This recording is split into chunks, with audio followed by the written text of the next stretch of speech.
leader for now 2 programs running in turn in a justice environment in the southwest of France, and in a difficult environment because it's a juvenile retention center where the first YLP took place last September. Please welcome Roxi.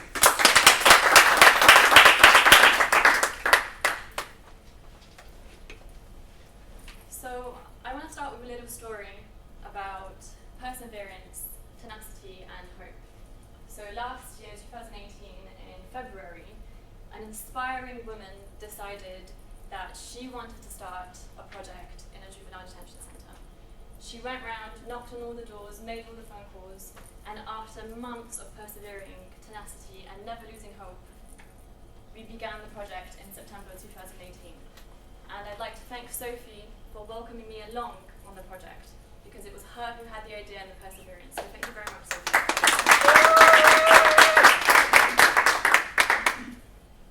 So the structure of this YLP was intended to be the same as a YLP in an education centre. So 8 sessions, running every 2 weeks, with a group of young adults. However, we had restrictions that were put on us from the very beginning from the establishment. So the first restriction was each session could only be 1 hour and 15 minutes, which for me was the most frustrating. The second restriction was we could only have a maximum of 6 young adults between the ages of 14 to 18, which we thought, okay, that compensates for the fact that it's only 1 hour and 50 minutes. So we decided to go ahead with the same objectives, so teaching them about leadership, teaching them about public speaking, and giving them a bit of awareness of what Toastmasters is nationally and internationally. However, the reality was a little bit different.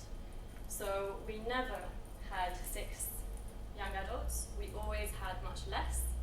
Unfortunately, the continuity between one session to the other wasn't really there, so we could have a group of 3 the first time, a group of 5, but different 5 the next time.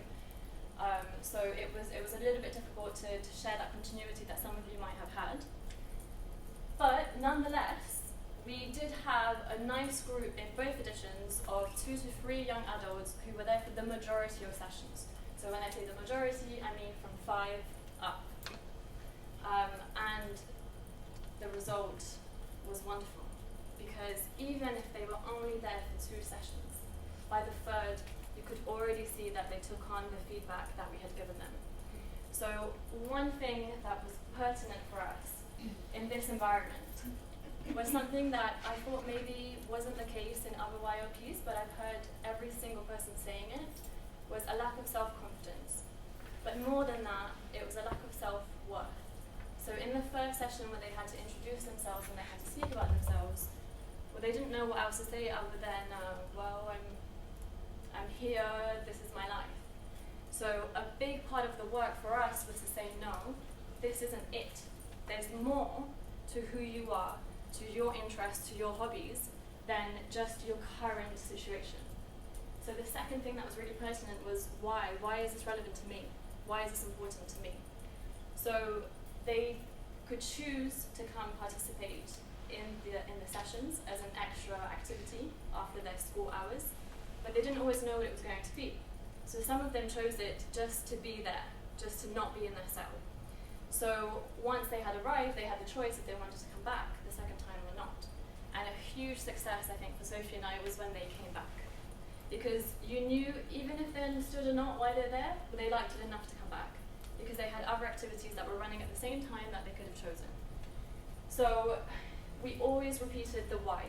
Every time there was a new person in the group, we made sure that we said, this is relevant to you now, because it means you can speak in front of the judge, because it means you can speak to your lawyer. This is relevant to you in the future, because in a few months' time, this isn't your reality anymore. You can go and express yourself to your teachers, to your peers, in your future job, in your future career. So we really did feel that this was possible, and it did happen. We focused a lot on table topics as opposed to structured speech, because we were not able to help them prepare speeches between the sessions. So once we left the building, there was no further contact with them until the next time we saw them. So a lot of feedback was based on table topics, and we really, really focused on positive feedback and on teaching them to give each other positive feedback, so that at the end of a speech, they felt encouraged by each other. And we gave them the opportunity to give us feedback. Because the group was small, it meant we could go up in front of them and put ourselves in the same equal position as them. So they were able to give us feedback, and at first, of course, some of them said, "Oh, I don't know how to tell you to be better." But in my second edition, and Sophie didn't experience this because she wasn't there, they were hard on us. We were not good public speakers in their eyes. No. We dramatized, we overused the stage, and to them a speech was very political. So it really depended on the group and on the young people that you had in the session to what they had to say and what the experience they had to share with us. So I have so much more I would love to tell you, but if you have any questions, please do come ask in the breakup sessions and afterwards, because I know these lovely ladies want to move along. Ladies and gentlemen. Ladies and gentlemen, excuse me. I meant ladies as in, yes, of course. Pablo. Sorry. Yes. So thank you so much.